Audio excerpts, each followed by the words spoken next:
Hello, everybody. Scott Golden here with Golden Opportunities Coaching. Welcome to those of you who are new. Welcome back to those of you who are seasoned veterans. And what we do around here, we discuss psychological, emotional, and coaching related topics on a variety of subjects. And we do so multiple times per day.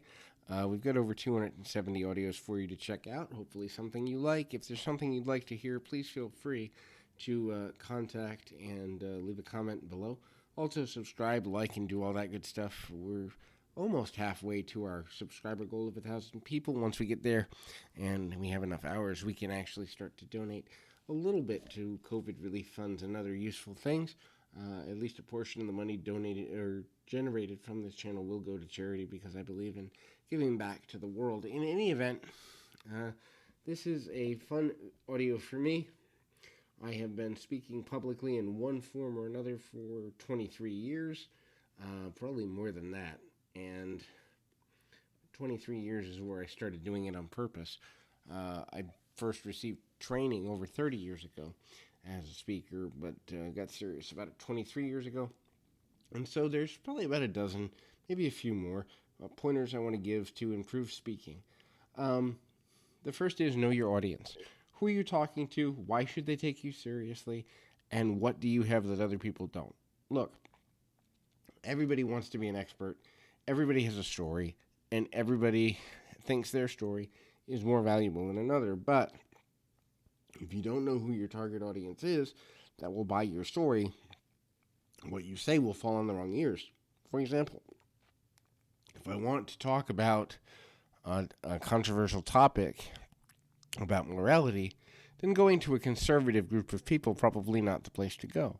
Similarly, if I'm wanting to talk about a very dry or scientific topic, I'm not going to go talk to a bunch of hippies. Know your audience and understand how to connect with them as quickly and efficiently as possible.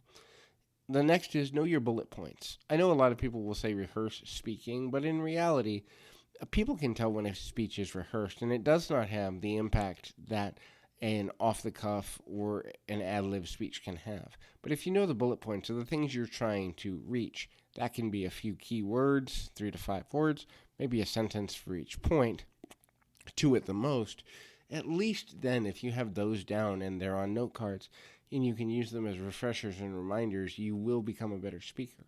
Always know how to pace yourself if you have a time limit for your speech, but it's more important to rehearse being spontaneous and being able to flip your content into something that is useful and helpful rather than it is to know everything you're going to say.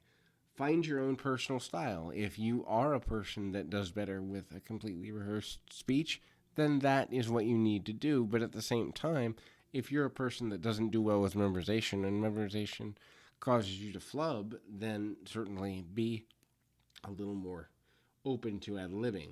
Practice with distractions. Look, distractions are going to happen. People's cell phones are going to ring. People are going to cough. People are going to sneeze. People may interrupt or interject with their own opinions. You may get hecklers. Be ready for anything, but also realize that your voice is just as valuable as anyone else's, and that you, in fact, will have an opportunity to convince people that are on the fence about you, bask in the glory of your supporters, and ignore your haters because you're not going to convert them anyway. Make sure that your body language is natural so people can tell when you're tense. And sometimes poking fun at the fact you're tense can be helpful. If you're a person that talks with their hands, don't try and stop being that person. If you're a person who balls your hands up in a fist when you're nervous, make fun of that. Hey, you'll know I'm nervous when you see my knuckles turn white. Something as simple as that makes you relatable. Trying to get away from your tics or erase them completely is often the worst thing a speaker can do because, number one, you'll come off robotic. Number two, you're going to be so focused on trying not to be something that you'll lose your message in the weeds, so to speak. So the next thing is take every opportunity you can to speak. It doesn't matter how large or small the crowd. This is for experience only, and so that you become comfortable with being a speaker. It doesn't matter what you speak about. It doesn't matter the length. It doesn't matter the size of the audience. It just matters that you're doing it so that you become comfortable with the process.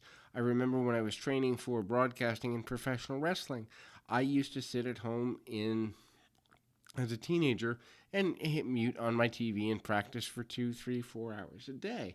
This was because I wanted to get better, not because anyone was watching or because it really mattered what I was saying. What mattered is that I was disciplined about taking every opportunity to speak and creating one where there wasn't one upon occasion.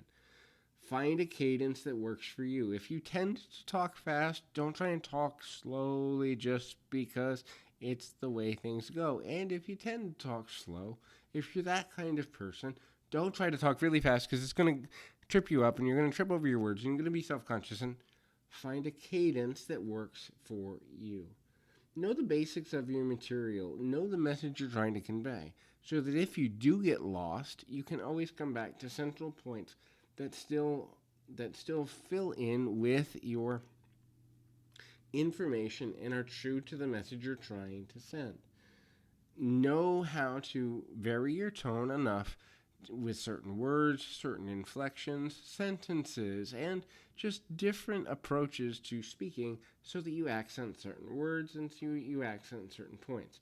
Nothing is worse than a monotone speaker who doesn't change their cadence or tone of voice at all. The next is know when to pause. Give people enough time to think about what you're saying. If you're constantly speaking and interjecting information and not giving people at least enough time to take notes if they so choose, you will lose more than you gain. Know how to use your emotions properly. Be vulnerable when you speak.